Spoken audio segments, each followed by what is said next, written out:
EGROW Foundation is a research-based policy think tank in NCR and incorporated on 31st October 2018. It's nearly 6 years now that we are into this research. Importantly, as COVID was setting in, we started the webinar series. We have done nearly 250 webinars by now. Every Friday post lunch, we do take a topic which is very contemporary, both domestic and global, and then we discuss it out. We try to bring the best minds from across the world, and we have been very fortunate to achieve that success. We have had 3 Nobel laureates here come and speak to us. We are now trying, keeping in mind the institutional strength and the Nobel Prize for the current year, we are now trying to get one of the 3 Nobel laureates to come and speak to us on the strength of institutions in the story of growth and development.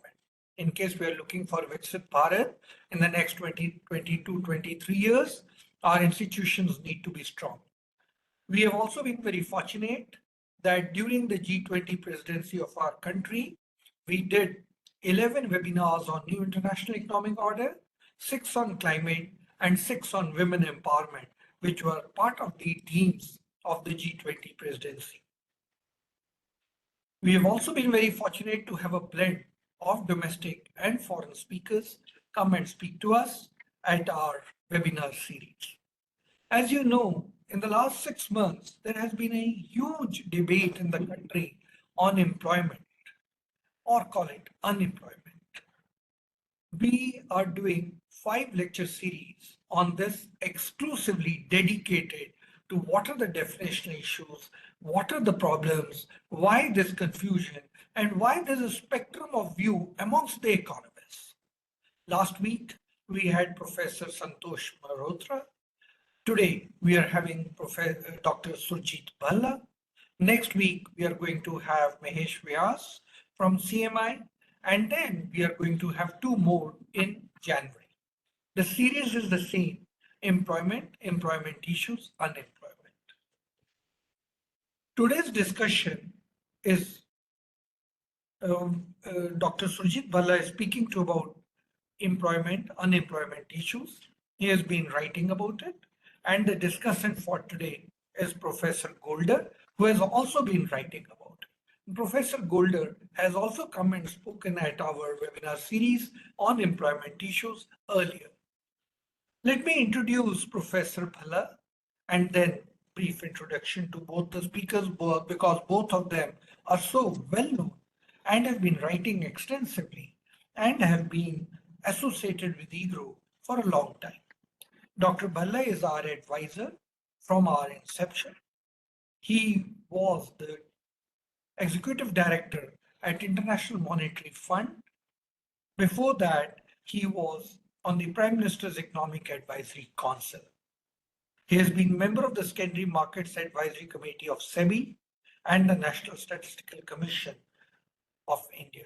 He writes extensively on economic issues and has recently authored another book, The New Wealth of Nations.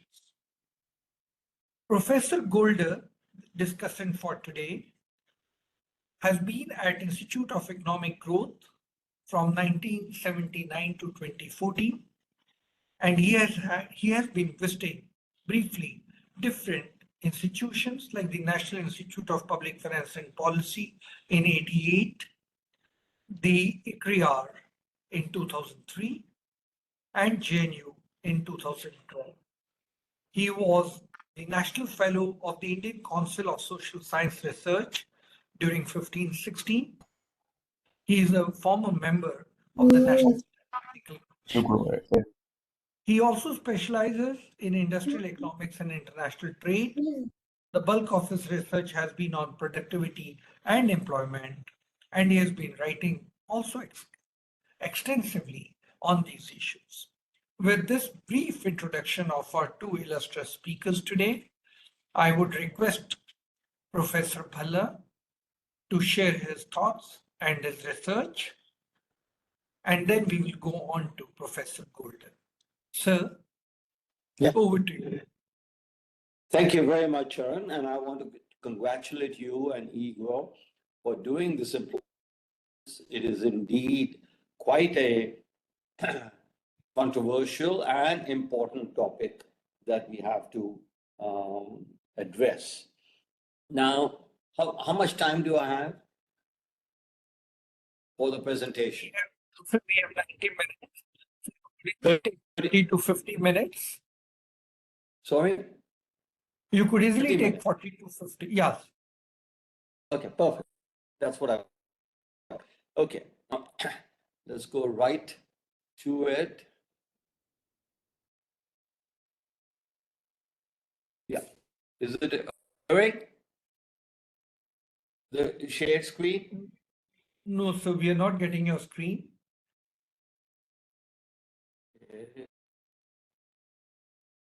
We haven't just come here.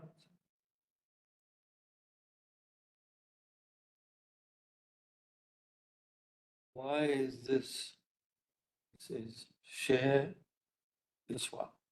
Now, okay, is there? Yeah, it's something is starting now. Yes, it's Okay. there. Yeah, thanks. Yeah. Okay, it's going. Okay, perfect. Yeah, thank you, Rami. Okay. As you had mentioned, employment and unemployment in India, and this discussion will primarily concern 99 to 2022. Let's get it. नीचे क्यों नहीं जा रहा है? Oh, this one. 3M.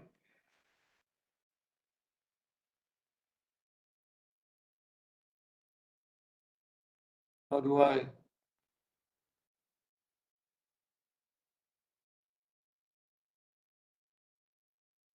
इसको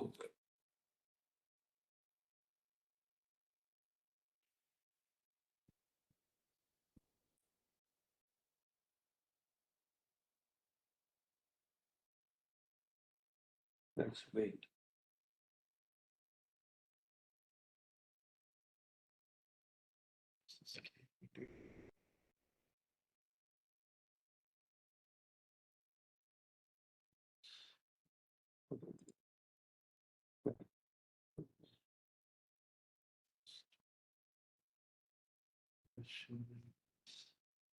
उसको अब right.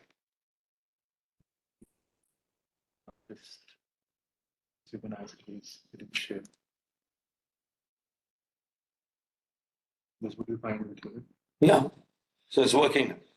Okay, yeah, thank you. Sorry for the slight mix-up That's over okay. here. Okay, let's move right along.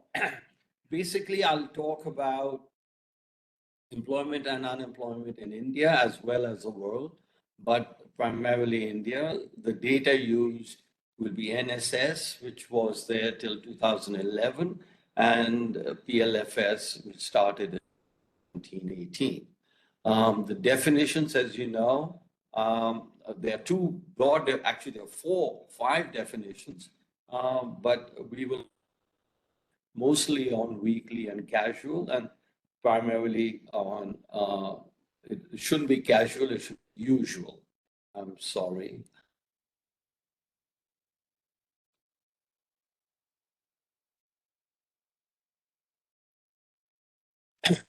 Talk on labor supply and demand and global trends. And the basic conclusion is that in India, employment today is in the sweet spot ever and is expected to last a decade or more. Now, I realize this is somewhat controversial, so bear with me. This conclusion, I believe, is very well founded, as I will try and show with. Okay, you know, there are lots of definitions, and we will concern ourselves with definitions as well as with the data. One, very simple point that we would like to make is that what age group decomposition do you choose? And there are various ones floating around, greater than 15 years, greater than 25 years, 15 to 64, etc. The prime age working group is 25 to 54, well recognized around the world. And the reason this is of particular concern is of particular interest is because this group is not contaminated by structural change involving educational attainment, which is primarily 15 to 25, or aging, retiring workers, etc. And different countries are in different stages of this transition, of the educational transition, for example, or aging transition. So I think the best comparison is for 25 to 54. The results are very, very similar, though the quantities or the empirical measures will differ. For example, the percentage labor force participation, etc., will be different, but basically it's the same idea, same concept. Now, employment is defined according to ILO as work for pay or profit. And in the discussion on unpaid family labor, which has come in, some prominent economists have stated that indeed, he was at your seminar last week, Santosh Malhotra, that, the labor force and unpaid family labor is not part of the ILO definition. And I want to make it very, very clear that it is very much a part and has been a part of the ILO definition forever. But there are some changes as to what constitutes for pay or profit, which I will discuss. And as I mentioned, that there are two definitions of employment that we will consider. Now, first and foremost, and I think this is quite important to both recognize and adjust, that the MOSPI data on employment and consumer expenditure for 2017-18 and 18-19, for consumer expenditure was only 27-18, but for these 2 years, the data are contaminated, are, if you will, unreliable, and this is the quote from the ILO. In the model of labor force participation, the PLFS observations for 2018, that's 2017-18, and 2019, that's 2018 to 19, have been excluded as they appear to present limited comparability with both the previous NSS results and the newer PLFS results. Okay. This is a direct quote from the ILO and posted on its website. Now, we all need to relook at the data for these for this definitional, for this problematic data. Now, this kind of a statement by the ILO is, I believe, unprecedented. They haven't issued a notice for any other survey in the world. As you know, that the 17-18 MOSPI consumer expenditure survey was also banned, not released by the government. And a recent report for Niti Aayog documents how unrepresentative of reality the consumer expenditure data were, and not considered usable by MOSPI and, if you will, by the government of India. And we now have this issue came out of, in, I think, believe March of this year, where the MOSPI, where ILO stated that the MOSPI data for 17-18 and 18-19 were also not usable. There are unintended consequences of this, these commentary, these judgments on the quality of data. issued in 1718 and 1819 in India. For example, the McKinsey, very, very thorough McKinsey report, which was based on EUS data for 1718 and 1920, it's no longer relevant as an analysis, etc., because the data on which it is based is not very reliable. Incidentally, what the McKinsey report had said on female labor force participation for 2026, I believe, based on the 1718 and 1819 MOSPI data. Those conclusions have now have been reached. In other words, those estimates of where female labor force participation rate would be in India in 2026 has already happened and exceeded. So that's another commentary as to why it is very, very problematical to use these data, as many scholars are continuing to use it, despite it being now about 8 months since ILO stated that the data are unusable. And happy to discuss this in the comments, etc. Now, what we'll discuss in this presentation is that instead of complicated econometrics about labor supply and labor demand, why is something, female labor force supply, female labor force participation is so low, etc., etc. You all know about those conclusions and those analyses. Instead of looking at and trying to offer complicated analyses, we will be very, very simple and straightforward in analyzing this. And we look at trends in the working age population. Now, the working age population around the world, okay, and its growth and its change over the next 10 to 15 years has already been baked, because it's based on fertility trends over the last 15, 20 years. And so these trends can be considered, and they're supplied by the population division of the United Nations. They come out with a very, very comprehensive document, and that's what is used by everybody in order to find out what the population trends are there, and we will use it.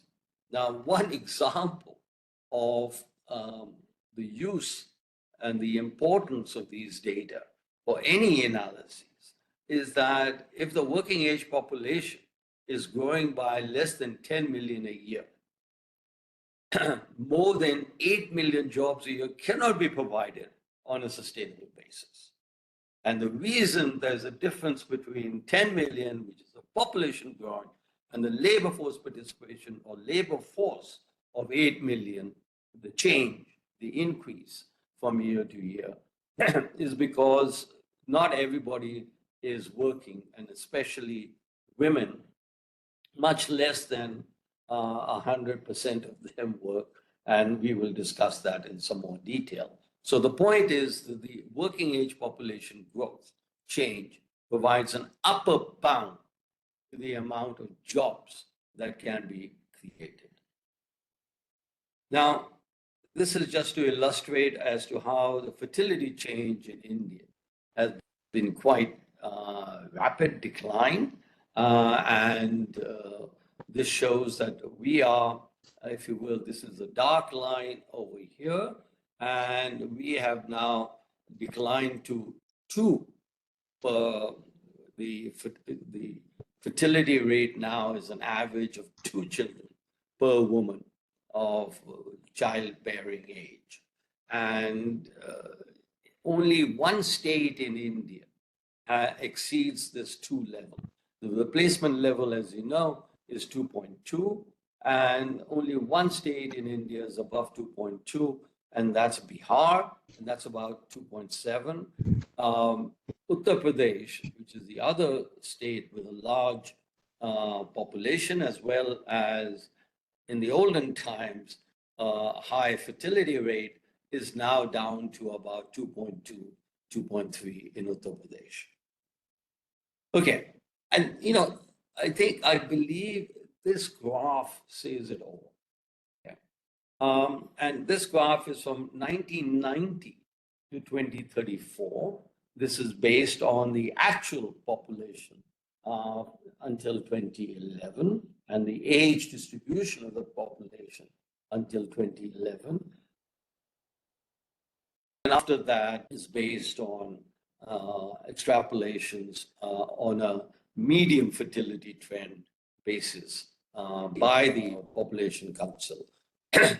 Now, I believe that these are likely to be overestimates. As you know, we haven't had a census in India. It's likely to happen next year, but I believe, but I'll leave it as a belief that these numbers are higher than what the reality is. In other words, the change in age, because the fertility rate has declined so fast in India, much more than what was expected, you will have the census revealing that. Be that as it may, what we have is, the number 10 million, and you get different numbers slightly, but not that much if you take greater than or equal to 15, and if you take 15 to 64, etc. And you get maybe 11 million, maybe 12 million, depending on what. But the greater than or equal to 15 years is not very meaningful because of the education expansion that has taken place in India. So I think, 25 to 54, 25 to 64, or greater than or equal to 25 is a very reasonable basis for assessing what the population trends are. As you know, in the media, not practically, but most observers come out that we need 10 to 12 million jobs a year. Now, that's the working age population. In 2024 was, if you will, somewhere around 9 million. So that itself, unless we have such a fog of unemployment, and as I'll show, we do not, that to think that we need more than 9 million jobs, even 9 million, is inaccurate. More accurately is this thing at 70% labor force participation rate, which is about 7 million a year. And if you now take to 80% labor force participation rate, this is the aggregate, not female, male and female, you will get only about 6 million jobs. And yet, I read study after study coming out and stating that in non-farm, in non-farm areas, we need 10 to 12 million jobs a year. This is, according to this, really very, very untenable and very, very unrealistic projection of the job needs in India. We're not in New Delhi anymore. And what this graph or this chart or this table shows is that the world has radically changed. And this illustrates why India is in a sweet spot.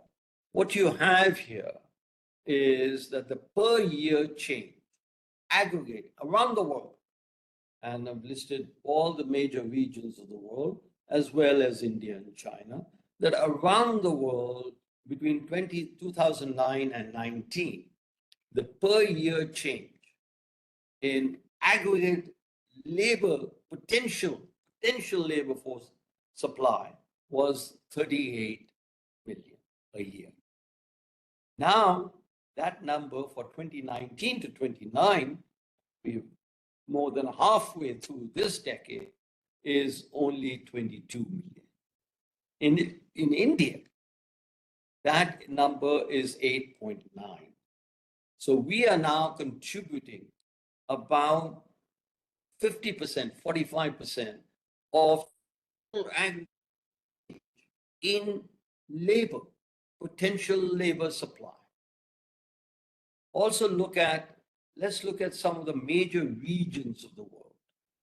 In developed economies, it's minus 1.3 million. In East Asia, it's minus 6.3. In Russia and Eastern Europe, it's minus 0.9. In all of Latin America, it's 2.6. In all of Middle East and North Africa, it's 2.5 million. Okay? So sub-Saharan Africa is the only region with an expanding, very large, but right now, I don't think the market for the kind of labor that is provided in India, skilled labor in particular, is that large in sub-Saharan Africa. So if foreigners, if FDI, if you want labor supply, you want to come to India. China is declining by 8.4 million. So this is what I meant in the introduction when I said India is in the sweetest spot. We can mess it up. And I'm sure in the discussion, there will be pointers as to how we can mess up this fortunate occurrence. But really, if you are an Indian and educated, you are in potentially the best labor market that you have seen ever. And that is, as we'll go into, healthy for the economy and healthy for everything else. Okay. Now, just a little bit of labor scarcity math. And what I want to point out is it's likely that labor is scarce in the world. That's what the previous chart showed, as well as in India. Even with, and you know, the male labor force participation rate right now is 98% in India for the 25 to 54 age group. Now, if the labor force participation rate stays aggregate at 71%, and that's this line, we will need 6 million a year jobs, okay? Without increase in labor force participation rate, the entire expected increase in working age population is met. So therefore, the aggregate labor force increase has to increase. If it doesn't, there will be labor scarcity. And note, and this is very, very important for the subsequent discussion, that all of the increase in labor force participation rate, aggregate labor force will have to come from females, more females entering the labor market in India. Okay, now a slight shift from jobs to unemployment. So this is, and I will discuss unemployment trends in the world, as well as in India, the hot aspirations for jobs versus the cold reality of the kind of jobs available. Okay. First, the much talked about youth and adult unemployment. Essentially, you know, the 15 to 29 age group is, even in 2015, even in 2014, the unemployment rate as a percentage of the labor force. This is at the time, you know, a lot of criticism, and Santosh Malhotra made this, that something has gone wrong with the Indian economy since 2014.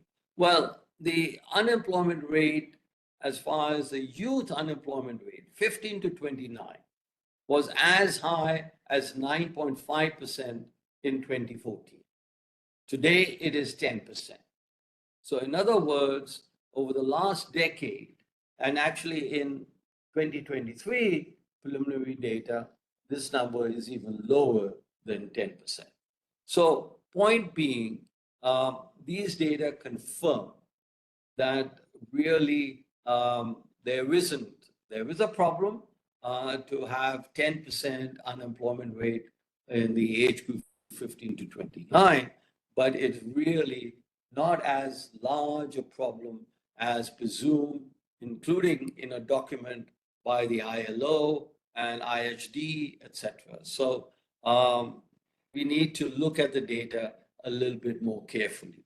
I want to draw your attention to column 4. This is the 30 to 64 age group.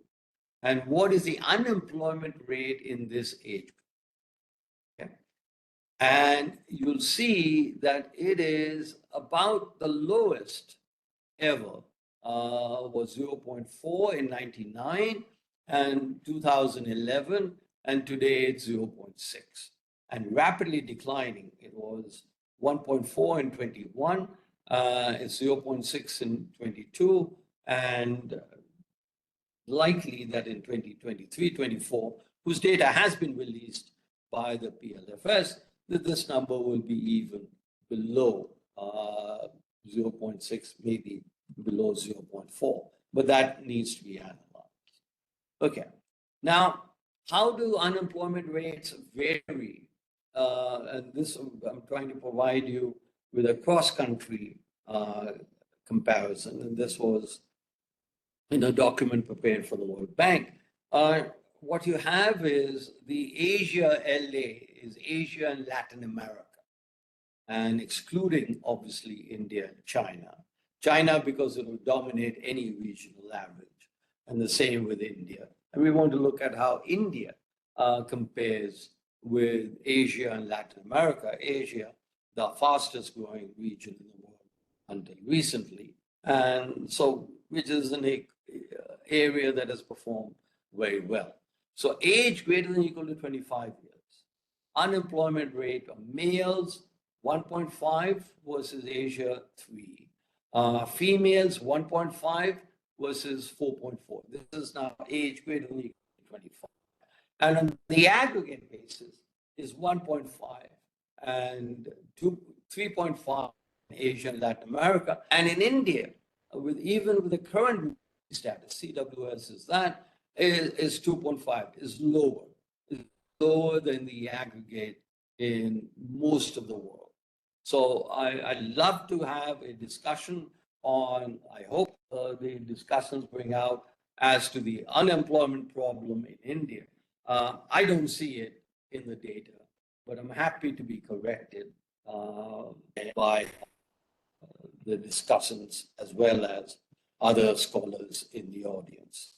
Now we come to family. This is important. One, it is an integral part of the law definition, which is defined as pay or profit. What has changed is the ICLS, ILO revision of what constitutes work, and the 2013 ICLS document now being implemented, and I'll show you what changes they have brought about. There aren't any changes in India as yet, and I don't think there will be. For that, you need to read the report prepared for the World Bank, but I'm happy to discuss it, is that, you know, for what that changes is that if you have unpaid family labor working for the production of consumption goods, you know, tending cattle, etc., that's unpaid family labor, but that is for home consumption, then it's not considered a job. For pay or profit, and profit here means a profit of the household. So in other words, if it produces something for the market and I work towards that, that is unpaid family labor. And just look at the numbers for Bangladesh. We know India is often compared with Bangladesh, and many people say, just look at Bangladesh and they're doing so well, so why can't we do well? Well, Bangladesh, they are reporting the labor force participation rate for women as 37%, whereas the ILO in 2022 dropped that in an internationally comparable basis to India as only 25%. And in Nepal is, I saw some World Bank documents as saying Nepal is so high and so on and so forth, somewhere in the 70s for greater than or equal to 15 years. And this is 25 to 54. No, this is greater than or equal to 15. Sorry. And 80%, and that's brought down to 23%. So this idea that in India, we have a female labor force, FLFPR's female labor force participation rate, lower than Nepal, lower than Bangladesh, etc. As you just need to look at the latest documents from the ILO to suggest that that is not the case at all. Just to give you some quick comparisons, and I'll try and finish in 5 minutes. Some quick comparison. This shows you how the US, this is in the USA, how the labor force participation rate changes depending on the classification you're using. So the one we are using here mostly is 25 to 54, and that's a high 83% in the US. If the most conventional greater than or equal to 15 is only 62%. So 20 percentage point gap in the US on the labor force participation rate, just to strike home the importance of controlling for the age group. This is in Asia and Latin America, 61% greater than or equal to 15, and 25 to 54 is 75%. Now let's look at India, 58% greater than or equal to 15, but 25 to 54 is 72%, and that is very, very close to Asia and Latin America, which is 75%. So the same in India as in Asia and Latin America. And as I said, don't be surprised if the 23-24 labor force participation rate in India aggregate is very close to 75, if not exceeding it. Okay. And this shows you how the female labor force participation rate varies by the amount of education years that you have and the age group. And that is now on the usual status 47%. And actually I have computed for 23-24, and that number is now 51%. So basically this reinforces the point that if job growth has to take place more than what the labor force participation rate, which is, if job growth more than 6 million in India has to take place, it will have to come through an increase in female labor force participation rate. It cannot come through an increase in male labor force participation rate. Okay, last couple of slides on social norms and so on and so forth. And basically, the point is that if you look at the dominant Muslim states in India, where Muslims are the highest proportion of the population, you do find a lower labor force participation rate of females. However, this is also, let me emphasize, rapidly changing. And that is why the aggregate is going up. And so one last point, and look at this point about tiger moms in India. According to the Time Use study of 2019, if you consider child tuition, not taking care of children, changing the diapers or whatever, but child tuition, if you consider more than 1 hour a day that a woman spends, then she should be part of the labor force, according to the current weekly status. And that adds 4 percentage points to female labor force participation rate in India. Last couple of points on, agriculture and why it's not declining. So I've broken up the demand for the composition of jobs in India according to traditional agriculture and mixed farming. And mixed farming was 10.1 million in 2011, and is now 42.7 million in 2022. And this is really expanding. So agriculture, and look at the traditional agriculture, jobs are actually declining. They declined by 14 million between 2019 and 2022 in traditional agriculture. This is another perhaps mistake or oversight or casualness of treating all agriculture as the same by people who write that, look, job agriculture not declining. Last few points is basically, I'll quickly go through and maybe we can, that look, why is there, for less than 30 years, 15 to 29, we talk about, even the government of India is now talking about an unemployment problem and so on and so forth. And as I said, that it is very similar to the rest of the world with only 10% unemployment rate. But why is it there? And it is because the government provides a major mega wedge in the job market. If you get a government job, you are getting a much higher real wage than if you work in the private sector. That's basically, so you have apply, and no apply. I want to bring notice to you these two lines. In 1993, there were 50 million college graduates in advanced countries and 50 million in the rest of the world. This is the flow.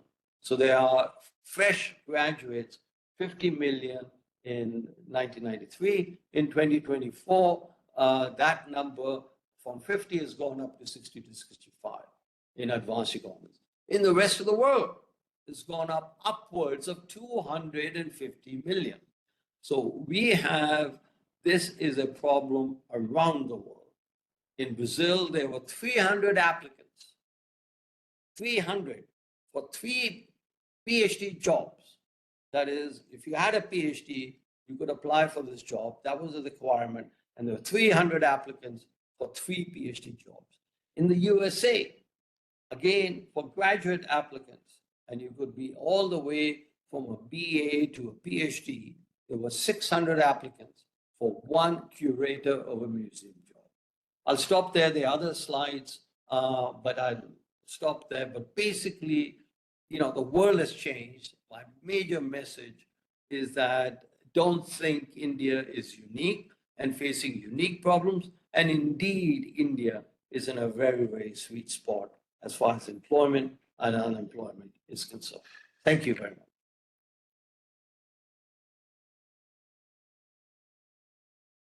Thank you, sir. That was very illuminating and very informative. And comparing with the rest of the world, yes, the global phenomena is like that. I myself remember when I applied for a job at the IMF in 2009, there were 170 applications for 1 post. And this has only become more grim over the period, as you have just pointed out. And globally, I think the situation is happening. And my worry is with AI and ML, what is going to be the next phase? Really don't know. Very, very scary. But let's move on to Professor Goldar. Professor Goldar. Yeah, I want to ask Vivek to share the screen. Vivek, you have the slides?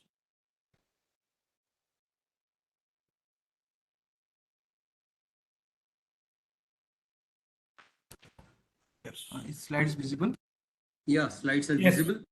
Yes. Good afternoon. Very happy that I could join you in this important webinar. Next slide, please. These are initial comments. As you can see that Dr. Bhalla gave a very good understanding of the employment and unemployment situation. There are many things which I did not know, and those are really quite revealing. And he also pointed out certain challenges that are there, which are before us, and insight also about the data and what the data tell us. So I'm not going to really go over the same thing, but some of the points I will talk about, but rest I will not comment on. Rather, I'll go into more into the question of women, rural women's workforce participation, on which I have been doing research. Next slide, please.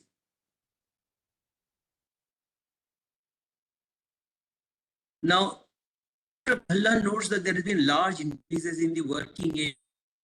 This occurred, you saw one graph which he called a very important graph from 2000 to 24. And then after that, the pace has substantially declined. As I look at it, he of course explained that. So one can say that we have not been able to reap adequately the demographic dividend which we had, but somehow, and the growth advantage that could have come, it seems we have been able to fully reap that. And what is more concerning is that this is going to disappear very soon. And from the point of view of Viksit Bharat, this is a really matter of serious concern. If really the gain that we are supposed to get out of demographic dividend, we are not able to reap, and it is slowly slipping away from our hand. Next slide, please. Dr. Bhalla drew attention to youth unemployment. Now, particularly he noted about the questions of employability and the aspiration mismatch. Please, there are people who are not getting jobs because the type of job they want, they are not getting those. The need for employability of the youth is through education training is now recognized, and I think institutions are doing research on that, and a lot of activity is taking. I want to draw attention to one point. Slides. Slides are there. I can't see the slides. Vivek. Vivek, do you want to start it again, the slides? Because No, I this can is- see the slides and they are Okay. moving smoothly. Vivek, Okay, sorry, where is this? Just 1 second, sorry. Something is layout, stack, side by side. Oh, my apologies, but I guess I'm not as computer savvy as I should be. How are you able to see that? Then is the thing. I'll just watch here. Okay, go ahead. no, we are Can you doing one see, thing. Surjit, can you see Yeah. the slides? No? I can see the slides now Okay. on my. Now, he drew attention to youth and employment. One point I wish to make that in the rural areas, many young males are reluctant to take up agricultural jobs. There is also here aspirational mismatch is coming. And this is one of the reasons for unemployment among the youth in the rural areas. Another point interesting I noted about the presentation of Dr. Bhalla is that in regard to youth unemployment, India is not much different from the Asian, Latin American countries that they also have. It seems they also have an aspirational mismatch and they have also an employability question. But I think I wish you'd discuss something more about this. And why is it that they also have a similar problem and we also have such problem? Since we need to grow very fast to reach our vision of Viksit Bharat, we need to solve this problem quickly. Next slide, please. Now, I want to draw attention to one thing which I call workers of tomorrow, because much of the discussion is on what is the current employment situation and what are the workers, what are the youth looking for. But Viksit Bharat is not about these workers. Viksit Bharat is about the workers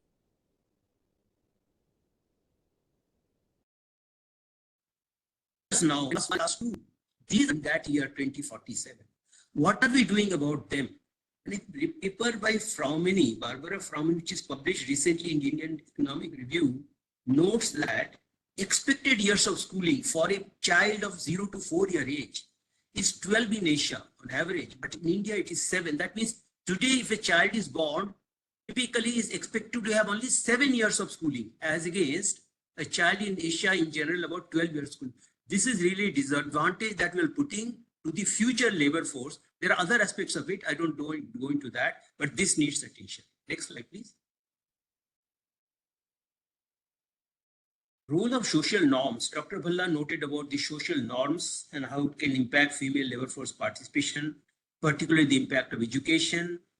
And I will provide some data on this. Next slide, please. What is the defining feature of our recent employment trends? I think the defining feature is the large increases in the female labor force and workforce participation that has taken place. You can look at the table. And like from 17 to 18, look at labor force participation from 18% to double to 36%. And for workforce participation from 18 to 35%. There's been a huge increase. During these 6 years, total employment growth is 150 million. That is about more than 2 crore. More than 2 crore per year, of which 80 million is rural female. Next slide, please. But where is the work participation growing? Which class, which education, which age? Married or unmarried? See, a largest increase is taking place among married. Of the age of 30 to 49, do not have education. Up to primary education, largest increase of 37 percentage points. Also look at other cases, say 20 to 29 up to primary education educated, 21%. 15 to 21 up to primary education, 29%. But which classes participant is not growing at all? Educated people, very rural women educated, unmarried. Look at the first one, 15 to 21 above higher secondary, unmarried.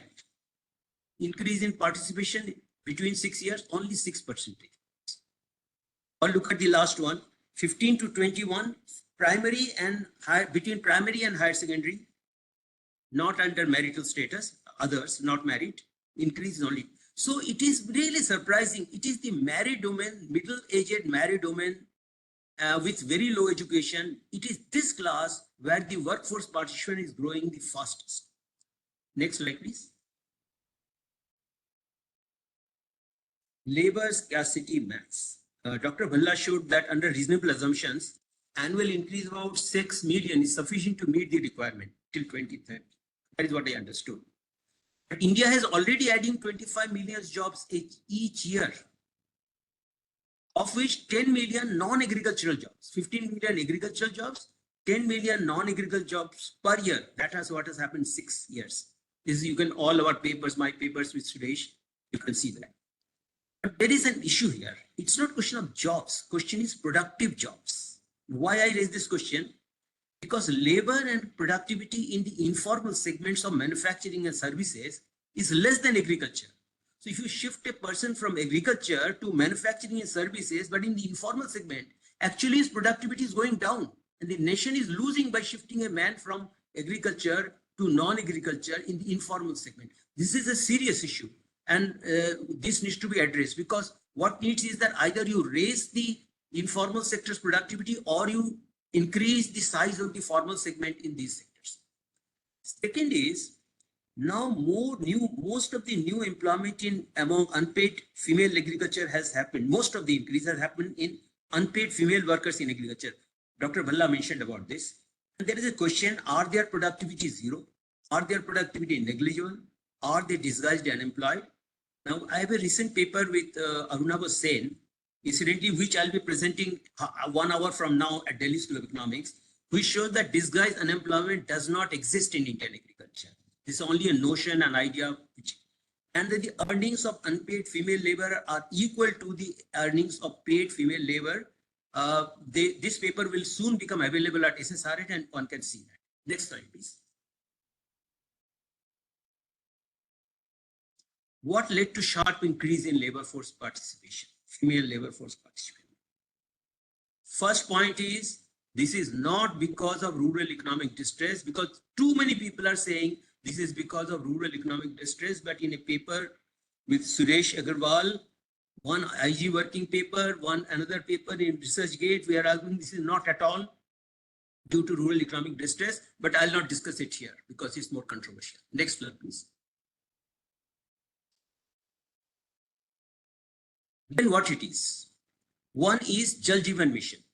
Look at the difference in districts, the left-hand side graph showing work participant rates in districts where water supply has not reached much, bottom below 50%, and one bar showing where it is 90% or more of the houses have been connected by pipe water supply. And look at the difference of the workforce participation. This shows that providing pipe water connection to the home reduces the time women have to spend on such work and therefore enables them to participate in the market. If you look at the right-hand side graph, it shows access to mobile and participation in work. It's a positive correlation. This actually in a paper by Fernandez at Puri 2023, they had shown that in urban areas, similar data, in mobile phones raises participation rate by 29% in urban areas. They have not proven it for rural areas. Now, this diagrams proves that for rural areas, at least for certain segments, this is true that there is a positive correlation. Now, you can ask, how does it that access to mobile helps you to get more inclined to take up jobs? This will take time. So I'll not discuss that. Let's move on. Next slide.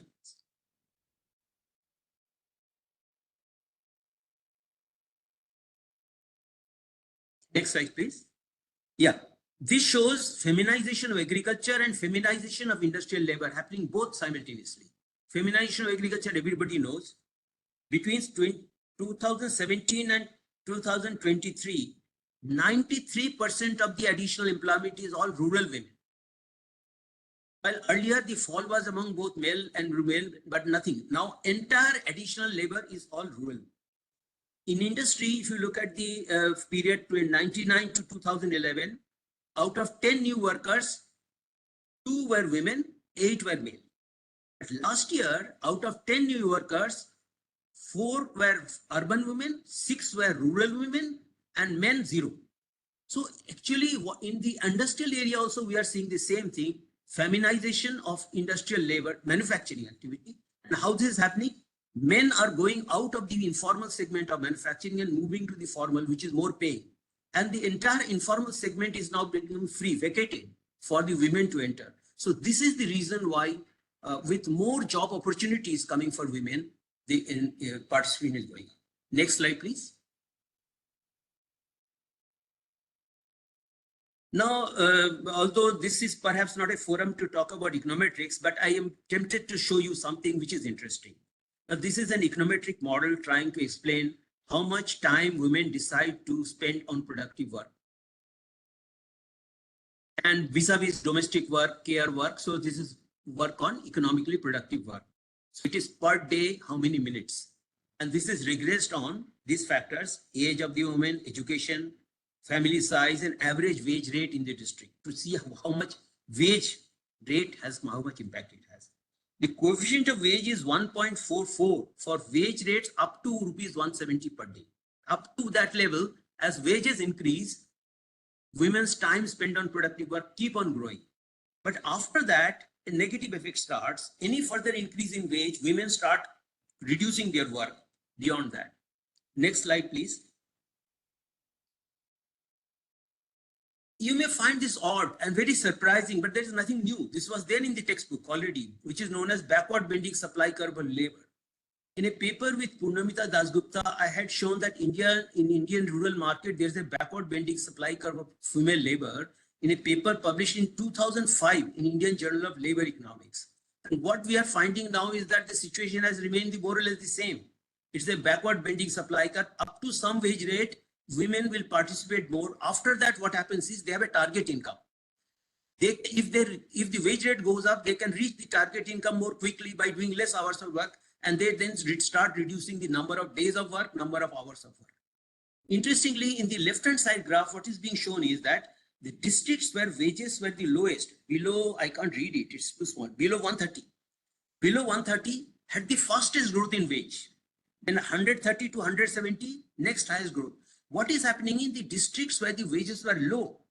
Rapid growth in wages are taking place. In the districts where wages were already high, not much growth is taking place. And the district, and because I showed that when you go up to 170, there is a positive effect on participation. So this is one source through supply side effect that is coming. Is something that is happening interestingly is a rural wages are converging in India. From the very areas or districts where the wages are low, they are catching up with the other districts where the wages are relatively high. Next slide, please.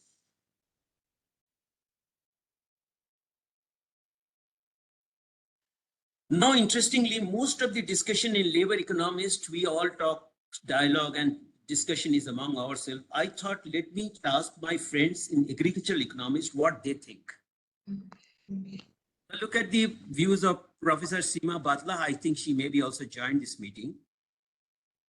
Farmers have shifted to high value crops and diversified to non-get crops, and this increases more labor input and therefore more employment is generated. Jal Jeevan Mission, this is my point. She also agrees that this is okay. Jal Jeevan Mission has enabled the reduce the time spent by adult women and allowed them. And these are also the views of Professor Parmod Kumar. And although it's not in this slide, but Pramod Kumar also in his interaction with me has told me that there are dry zones in India where climate change is causing the productivity to go down, and he tried to counter that. More and more labor is needed, and that is also pushing up employment. Additionally, he pointed out there is a strong force of feminization of agriculture taking place in a study done for the West Bengal. They found strong these forces of feminization, and this is also adding to more labor. Next slide, please.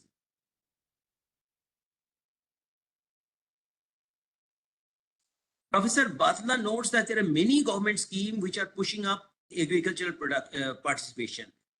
And things like PM Kisan, Raitu Bandhu, Kalia scheme, FPOs, SSGs, they're all encouraging the supply chains, and looks at this app-based sale of goods. There are apps and you can simply take a picture and then automatically buy and come and take. And these are so much convenient for the women now to rear such goats and sell them. So these sort of things are all helping women participate more. Rajasthan's Rai Jibika program and other programs she has mentioned. Then another factor is that income levels are low and their aspirations are there to better income because the costs are rising, the demand, they also want buying white goods. So there is an aspiration effect. So this aspiration is driving women more to participate to earn additional money for the families. Next slide, please. Professor Kamal Bhatta, he says climate change is an important factor because it is reduced farm yields, and therefore to counter that farmers are using more labor. He also points out that there is a possibility that in some regions of the country, incomes of the rural areas may have declined, especially during the COVID, and forcing women to work. Next slide, please. I'm about to finish almost. Dr. Gurlal Singh of Punjab Agricultural University, his PhD is on the area of workforce participation. And he has made, I'm very interested to see the things, type of points he has made. First point is the pattern of labor is changing in India. Earlier it used to be some sort of a regular person working. There's a casual, now it is task-based. Since it is task-based, like transplanting 1 acre of paddy or 1 farmyard manure per trolley basis, this makes it possible for a farm laborer. He has got a task and a payment fixed. So he will try, why he should do alone? He will then try to bring his wife, his daughter, etc. into complete that task. And that is one reason why we are now finding more women into it. Second point he makes is, due to mechanization, heavy work at farm is done by big machines and only mild work are left for human labor. And this light work can easily be done by women. So as the male members of the group move to other sectors, female members work at the farm for lighter work. And there are difference in wages of 400 rupees versus 250. So even for the employer, it's much cheaper to employ females because the work is now light. Next slide, please. Then he also adds that Indian government has started many schemes for the participation of females in labor market. There are self-help groups, female-centric FPOs are the reasons for more female participation. Many other government schemes are there which are only supporting female in agriculture. For example, female startups in agriculture, subsidy concession for females in farm machinery. So these are automatically encouraging females to enter agriculture. Then another interesting point with which I'll finally end. We always thought, what is the role of MG Narega? He is pointing out MG Narega is like an apprentice scheme. And when the women work at MG Narega, the work is very light and they build a work culture. This creates work culture among them. And once they get initially after they do MG Narega, then they get encouraged to also work at the farm fields. So in a way, MG Narega has over time created greater willingness among women to take up farm jobs. This was really an interesting point I realized. It is MG Narega, instead of being a substitute, is really helping and encouraging women to take up more farm jobs. Next slide, please. Thank you. I that I'll stop. Thank you very much.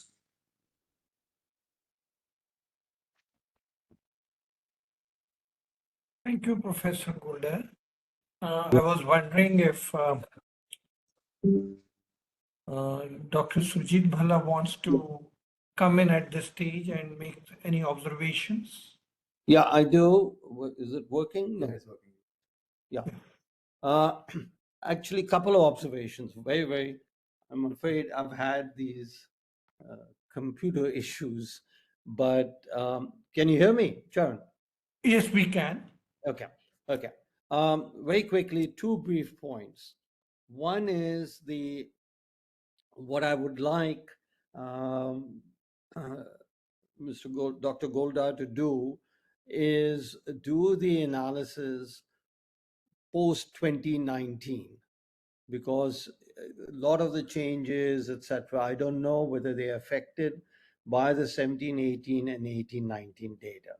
So I think they're very interesting, very convincing results, but particularly on the backward bending supply curve, which I am not intuitively, if you will, partial to.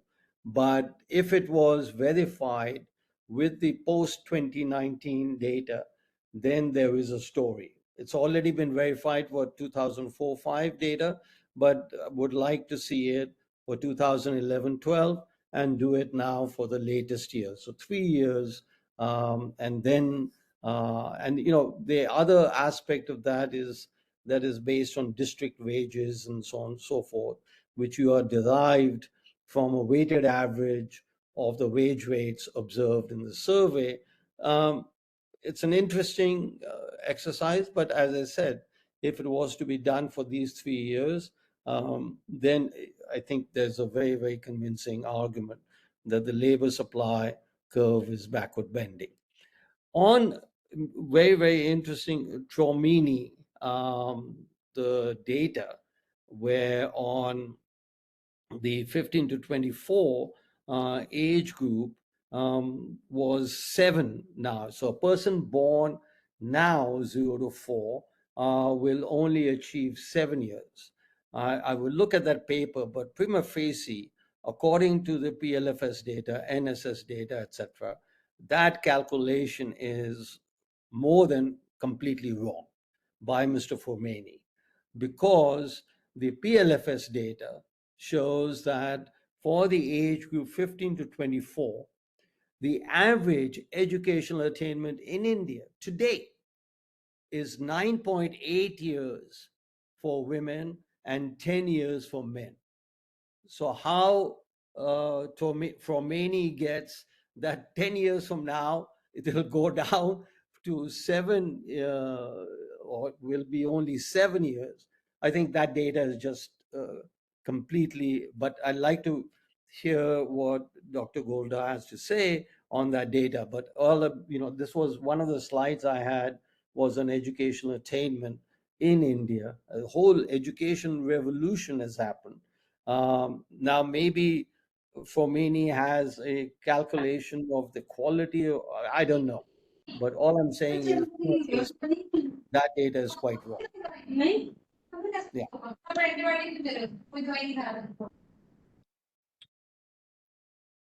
Sorry?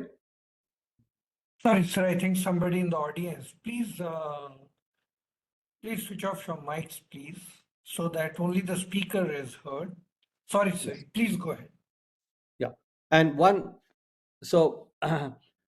other point, which Goldar's work has emphasized, and my work, I try to emphasize the same, that you really, 2 points, you really have to be very careful in analyzing data. He has been very, very careful, and I think I have been careful. But I'm afraid that is not a judgment I would use for many of the participants in this debate today. So my plea is, so we need to answer this question. We as Indian scholars need to answer why this disparity in, and this is, if you will, using the same data, let alone different data. Why this disparity exists in India, which, I've been working on these issues for the last, I'm afraid to say, something like 50 years. And I haven't observed it in any other country besides India. So as scholars, as people interested in academic as well as professional development in India, why this huge disparity? And this is, I'm afraid to say, this also appears in some of the scholars that EGROW has hosted. I don't have an answer why Goldar and I get one set of results and everybody else or many other leading scholars get radically different results. And if somebody in the audience can point out if this happens anywhere else in the world, that will be very, very useful. But I think we need to face up to this as to why this kind of, either. So if the scholars were to say these data, as ILO has said about 1718 and 1819, that these data are just unusable, are wrong, etc. I understand that. But it is to say that, look, I have a different data source, and you'll be hosting Mahesh Vyas next week. So I'll look forward to that presentation. Different data source, then we need to ask, why does it give? I mean, the CMIE gives 10% female labor force participation rate. And, here we get something like upwards of 40%. And for the 25 to 54, it's 52%, 51.7. These kind of variations should not exist. They do exist.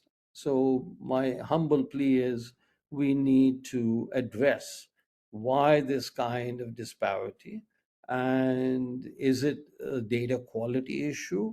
And in this case, a data quality of the NSS PLFS. As I said, 17, 18, 18, 19, the data quality for reasons unknown did plummet for them.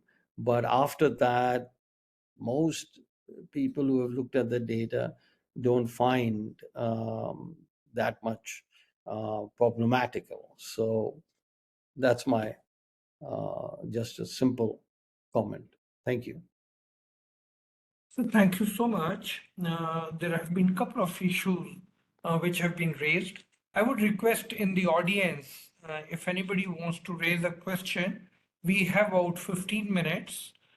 Please raise your hand and I will come to you. In the meantime, sir, the question to both of you. First, Bhalla sir, to you. According to the statistics that you have shown us, one thing is apparent, that at the younger age, the unemployment rate, according to your statistics, is also high. And if we look at the trend in the recent years, it did shoot up to 12 and then came down to 10. So that concern that at that point in the last 2-3 years, it went up and it's coming down, and going to 12 from earlier range was where it was little less. Obviously, there has been a concern. Now the issue is, if you look at the data where you show that it is 0.6% now, earlier also it was less than 1. It shot up to 1.4 at one point of time. 2 years in a row, it gone 1.41, and then it has come down to less than 1. So there has been a little hump up there, that issue is there, and therefore the concerns that were raised throughout the country to that extent are justified. But my question is to you, sir, I'm trying to understand, in our country, we take a long time to settle down for a job. We have 10 opportunities to sit for civil services, and we are looking forward to, is that adding up to that hump, or is that the reason why less than 25 years our statistics is so high, and then it settles down in the longer range. So by that time, then everybody has settled down in the job. Competitive exams have been done. All that I'm trying to think is, in these competitive exams, are we wasting lots of labor force of ours? That's the worry. Yeah.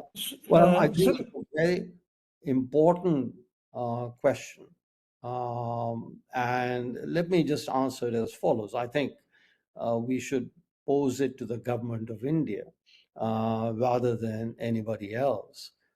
They provide a huge wedge in the, in the wages that they provide in the public sector.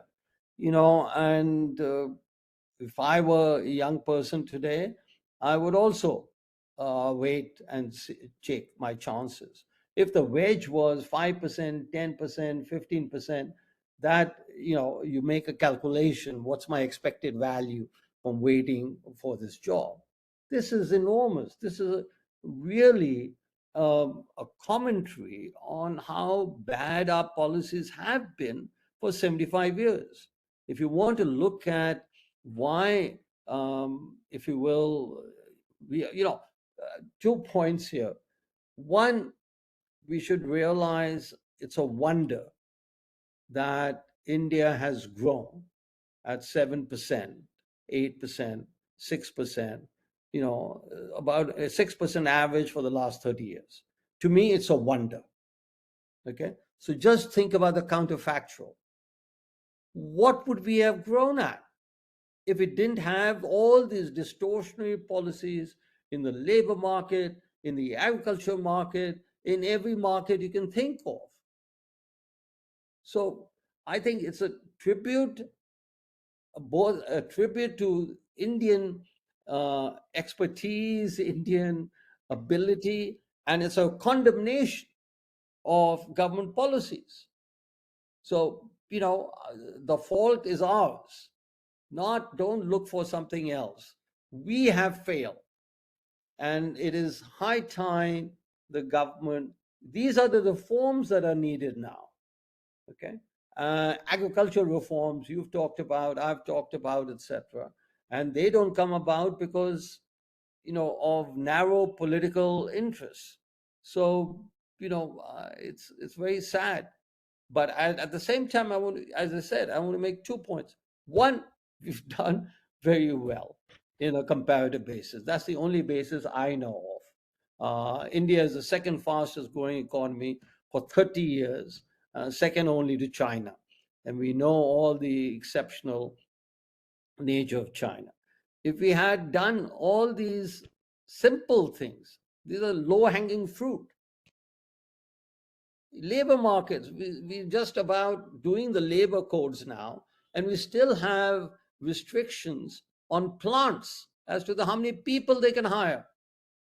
So, quite frankly, मेरे को तो समझ नहीं आता कि how have we persisted and how it continues going in this direction. I mean, it just is beyond my comprehension as to why we haven't. I understand it, but I don't find it compelling, the reasons offered by people as to why, we are not doing the most simple reforms. Land reform, the first policy that every developing country took post World War II was land reform. Okay. Education reform. And then we have, anyway, I can go on, but all I want to say is we've done very well, and we could do at least have done 4 percentage points better over the last 30 years if we had made these simple changes in our policies.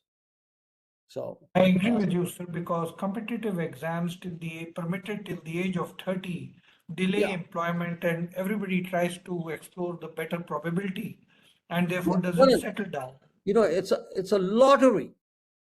Yeah, It's a it's a lot. lottery Right. amongst able people, smart people, well-educated people. You're throwing them a lottery. I mean, Absolutely. this is I unforgivable. But I also we have people championing these kind of policies. So what can I Yeah, say? but I think competitive exams need to be reformed. Otherwise, we waste so much of youth. The peak of youth is wasted in trying to sit and prepare for a competitive exam. And you are right. Probably the discounted value of wages over a Yeah, lifespan is so high yeah, that one is willing to forego and sacrifice the youth for these exams. yeah. And So, nobody's including the questioning it. This is all right, and encouraging, people to do that, including the government, all sectors of the population. We need to change this. yeah, I think the And pensionary yeah, benefits. it's a lottery amongst able people, which is why you have able people, if they get the chance, they go abroad. So we're losing, it's brain drain continuing 70 years Absolutely. after we've gained independence. Absolutely. So I think there need the employment statistics is showing up that the unemployment stabilizes, but in the first 10 to 15 years, it's very turbulent. So something has to be done there. So there was a question for Professor Goldar. Professor Goldar, on the female labor force participation, if you recollect, there has been fiscal incentives for women to join the workforce in terms of standard deduction. Now, in your econometric exercise, has anything appeared up there? Because my own feeling is that the government, and you very well flagged that issue, that there are mores and customs and traditions and value system wherein you do not allow the female workforce participation to go ahead. But then, did the fiscal incentives or fixed fiscal tax concessions bring in women into the workforce? Does your statistics show any structural break where these incentives were introduced? And are they effective? I'll briefly answer.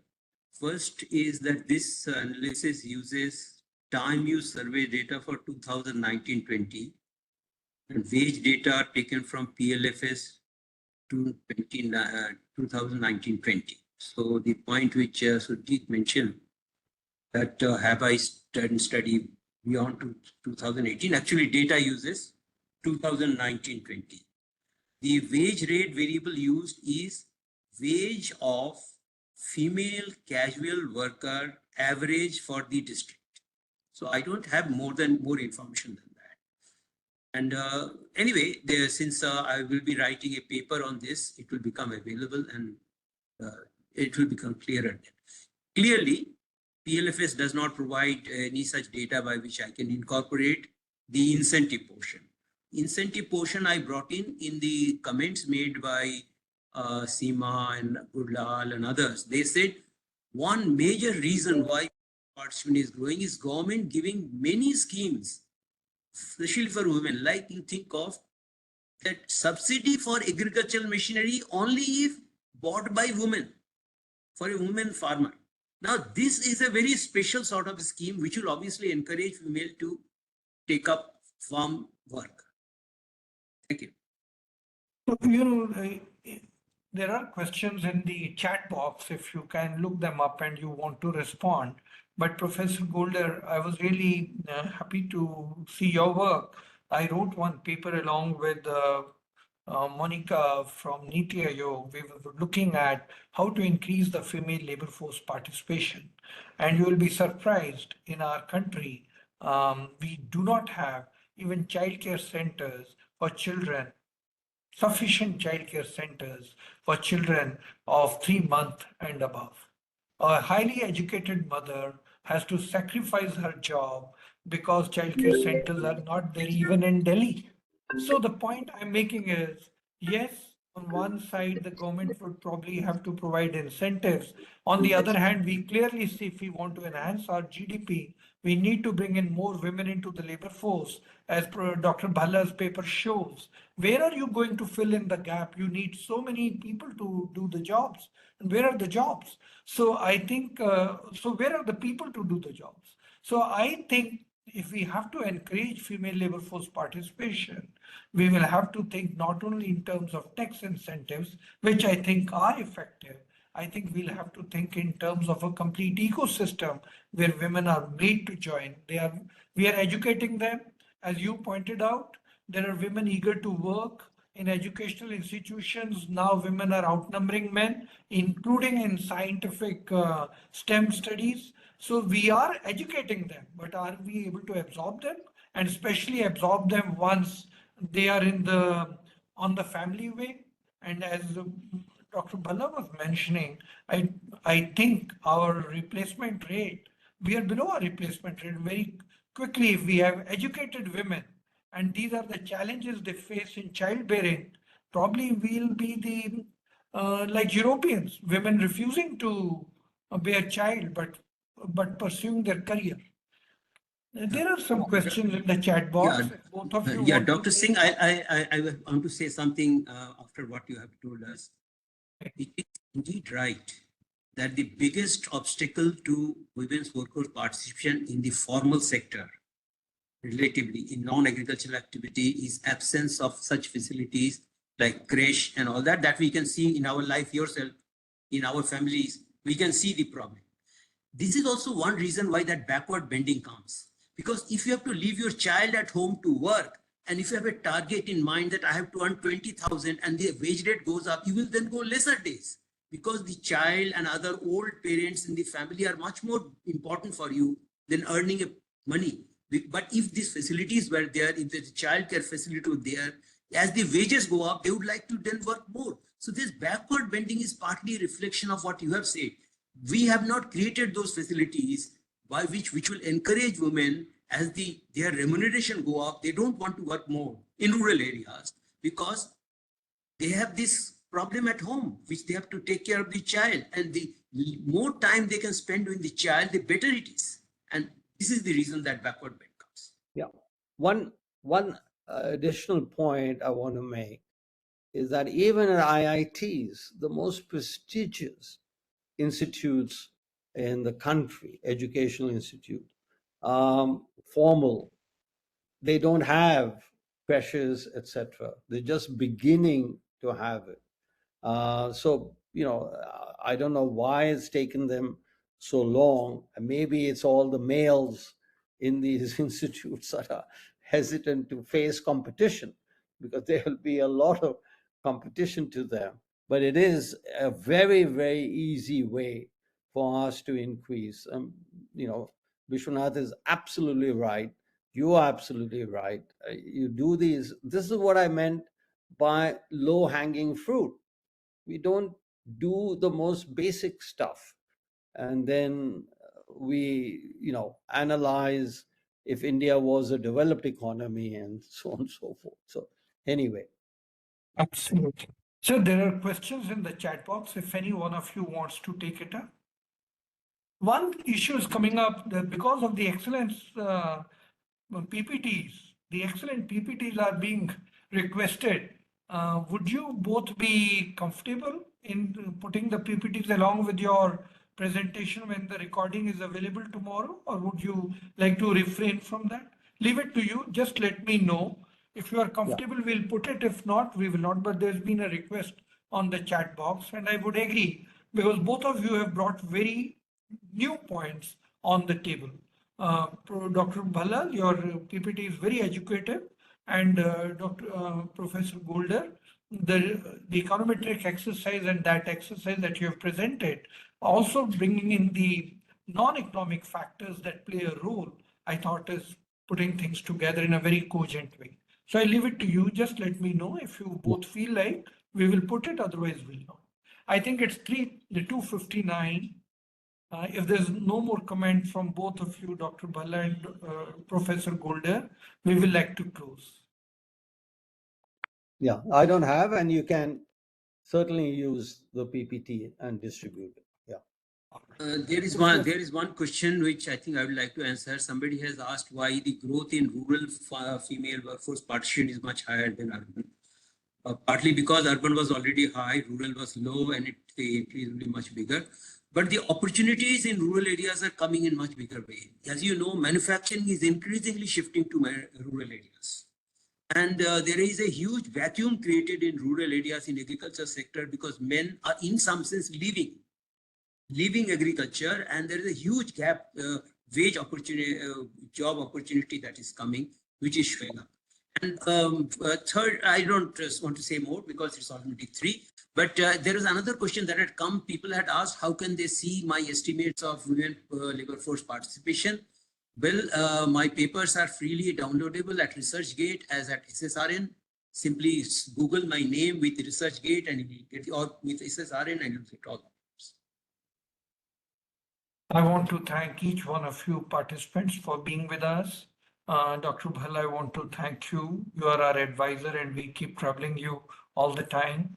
Professor Goldar, you know that we wanted you here today. You were kind to agree despite your engagement in the evening, and we obliged and we were very happy that we changed our timing just to accommodate you, and we are happy that you could join us. 2 important announcements, excellent presentations, very clarificatory today, very informative.